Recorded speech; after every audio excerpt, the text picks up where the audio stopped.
my god! Whoa!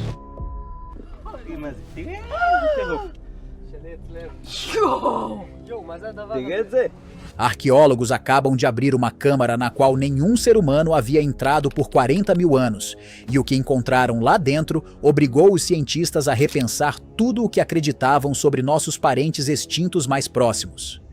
A caverna fica nos penhascos irregulares de calcário de Gibraltar, onde o Mediterrâneo encontra o Atlântico.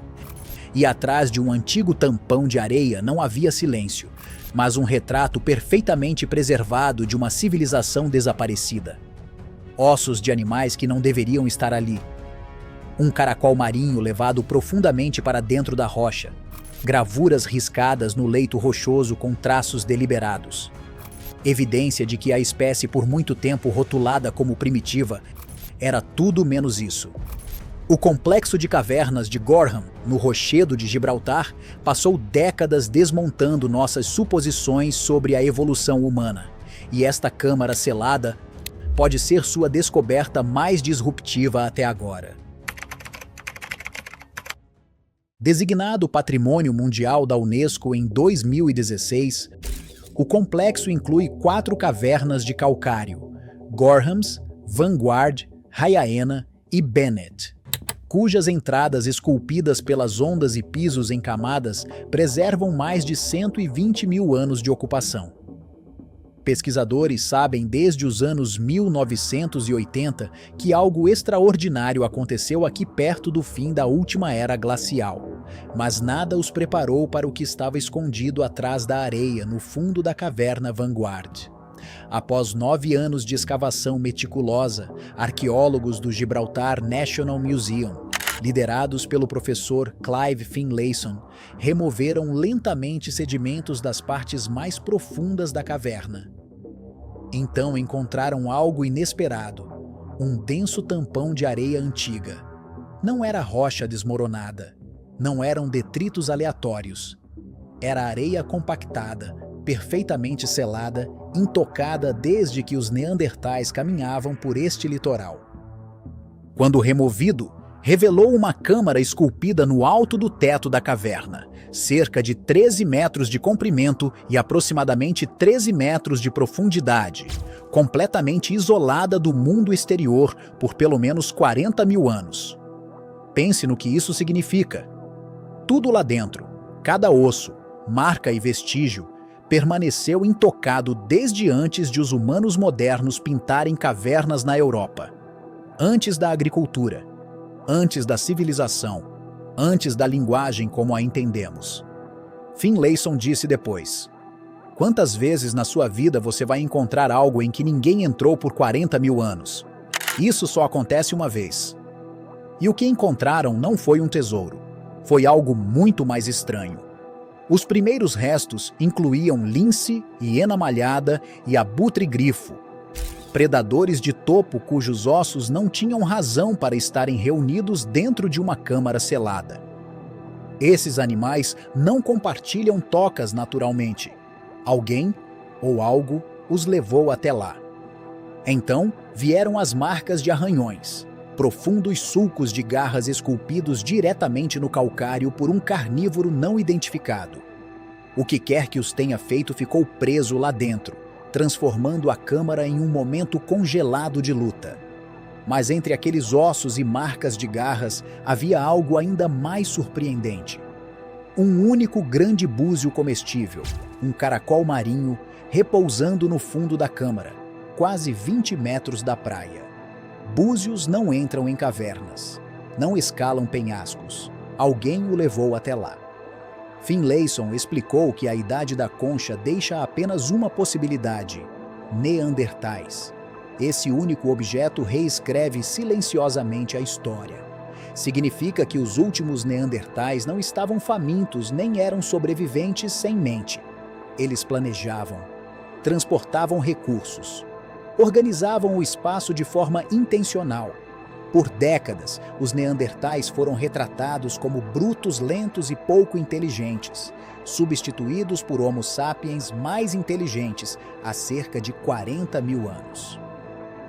A narrativa era simples.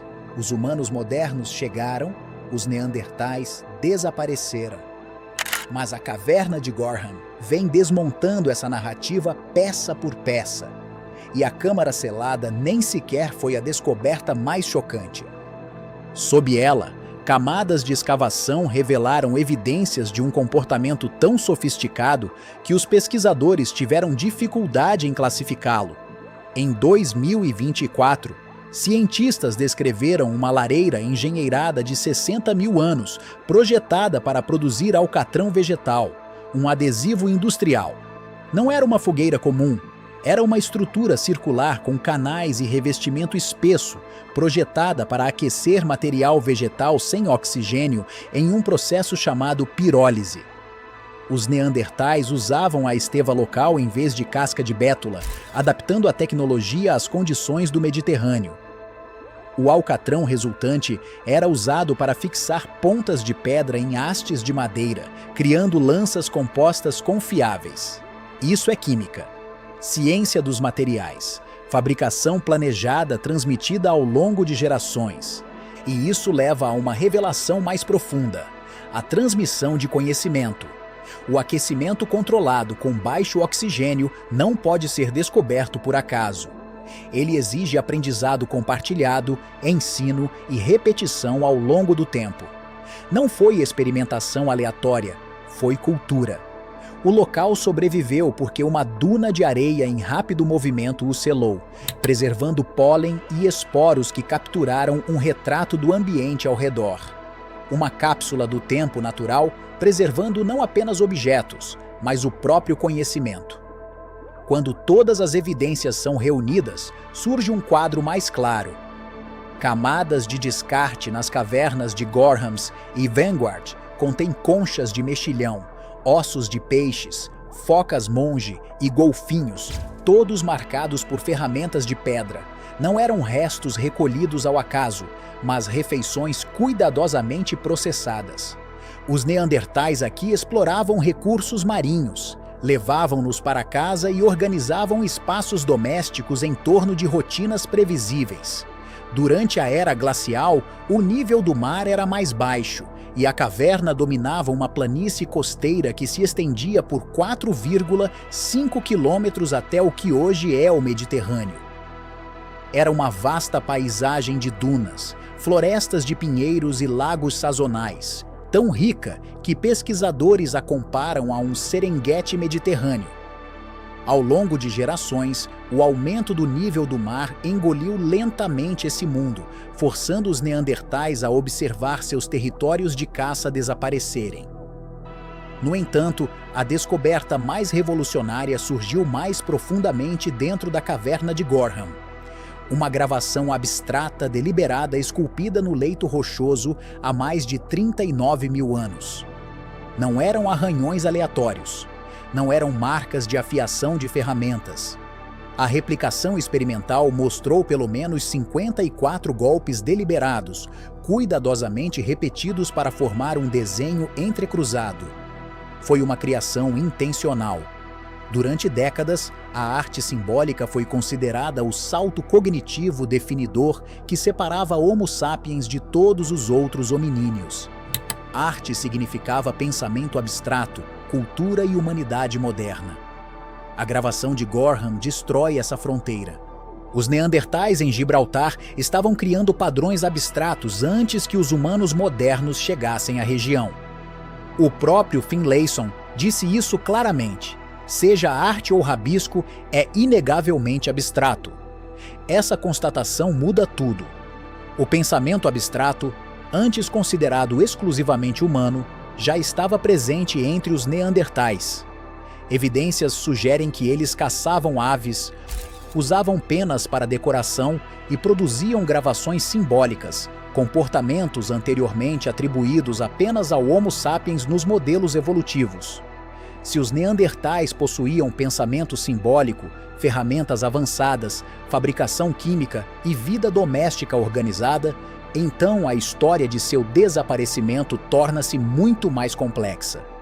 E outra suposição entra em colapso: o tempo. Artefatos sugerem que os neandertais podem ter sobrevivido em Gibraltar até entre 33 mil e 24 mil anos atrás, até 16 mil anos mais tarde do que se acreditava anteriormente. Se isso for verdade, os últimos neandertais viveram enquanto os humanos modernos construíam sociedades cada vez mais complexas por toda a Europa. Isso levanta perguntas inquietantes. As duas espécies se encontraram? Competiram? Cruzaram entre si? Ou as mudanças ambientais isolaram lentamente as últimas populações de neandertais à medida que o aumento do nível do mar apagava o seu mundo? De pé hoje na caverna Vanguard, olhando para o Mediterrâneo, é possível imaginar um neandertal no mesmo lugar 40 mil anos atrás, carregando um búzio da costa, cozinhando peixe com ferramentas de pedra, produzindo alcatrão adesivo, gravando padrões abstratos no leito rochoso por razões que ainda não compreendemos. A câmara que eles selaram agora está aberta novamente e seu conteúdo está sendo catalogado peça por peça. Finlayson deixou uma coisa clara: isto é apenas o começo. Sob cada camada já escavada, existe um registro mais profundo da vida dos neandertais que se estende por dezenas de milhares de anos a mais. Cada balde de sedimento pode conter evidências que reescrevem a história novamente.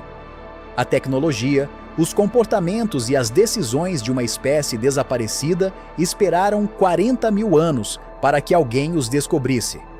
Agora que a porta foi aberta, as próximas descobertas podem transformar a forma como entendemos a nós mesmos. Porque uma coisa é certa: a caverna de Gorham já forneceu algumas das evidências mais fortes já recuperadas sobre a mente dos neandertais. A câmara selada é apenas a revelação mais recente de um local que está forçando a humanidade a confrontar uma verdade desconfortável. A espécie que descartamos como intelectualmente inferior estava produzindo cola, explorando recursos marinhos, decorando-se com penas, esculpindo símbolos abstratos e organizando a vida doméstica com intenção. Tudo isso enquanto viam seu mundo desaparecer sob o avanço dos mares. Eles não eram primitivos, eles éramos nós. E o que quer que tenha causado o seu fim não foi estupidez. A câmara selada da caverna Vanguard é mais do que uma descoberta arqueológica. É um espelho diante da humanidade moderna, mostrando uma espécie que se adaptou, inovou e criou significado até o momento em que desapareceu. As escavações continuarão por anos, e os pesquisadores acreditam que camadas mais profundas de sedimento podem se estender por dezenas de milhares de anos adicionais. Se as descobertas continuarem nesse ritmo, o próximo avanço por trás daquela antiga parede de areia pode finalmente responder à pergunta que assombra a paleoantropologia há mais de um século. Não porque os neandertais desapareceram, mas por que demoramos tanto para reconhecê-los como iguais?